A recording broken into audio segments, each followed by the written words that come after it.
The intersect surfaces command is all about creating a curve at the exact position where two surfaces are intersecting one another. Very, very simple to use. We start off by creating a NURBS surface, and we'll scale it up a little bit. Let me go ahead and hide my grid out, like so. We'll grab CVs, and let me increase my patches before I do any modeling. Let's say we have patches of 4 and 4. That should give us all kinds of detail to play with and make outstanding models like this. That's right. Fear the mad modeling skills. Okay. So now that we have this, let's go ahead and duplicate it. I'll slide it off to the side, and let's rotate it up in the x-axis.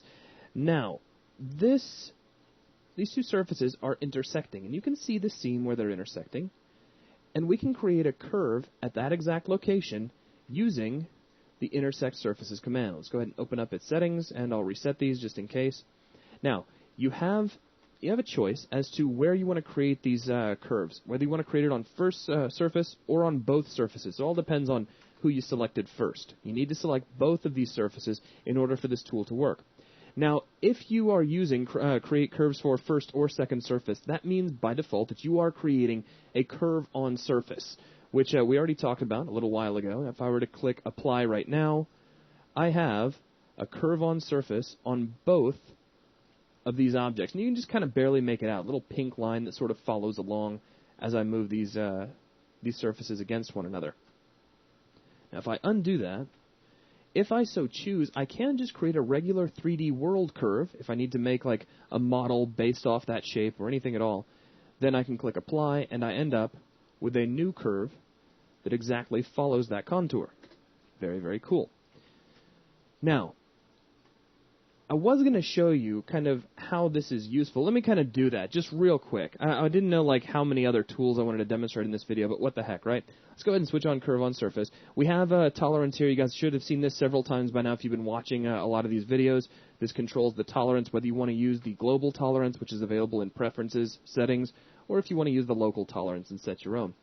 Let's go ahead and put curves on both surfaces. Go ahead and choose curve on surface, click apply, and now we could, we'll close this out, we could grab our trim tool, just as an example, and I could trim this surface, and trim this surface, and there you go. So now by using those curve on surfaces, I've given myself a way to chop away everywhere that these guys intersect beyond a certain limit. So now I've created a new kind of model. So very simple. It's just a way for you to, again, create curves based on an intersection. I guess another quick example, and I'm not trying to beat a dead horse. This stuff's just fun, you know. We could create a sphere and a cylinder.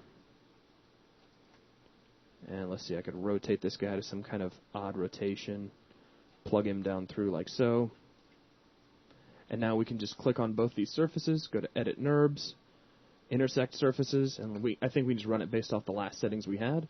And let's go down to our trim tool again, and we'll keep that side, and we'll keep this side, boom.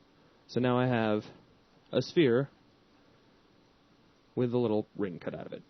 So that's about all there is to this tool. Just, again, a way to give you that curve on surface for modeling down the road. And that's going to wrap things up for this video. Thanks a lot.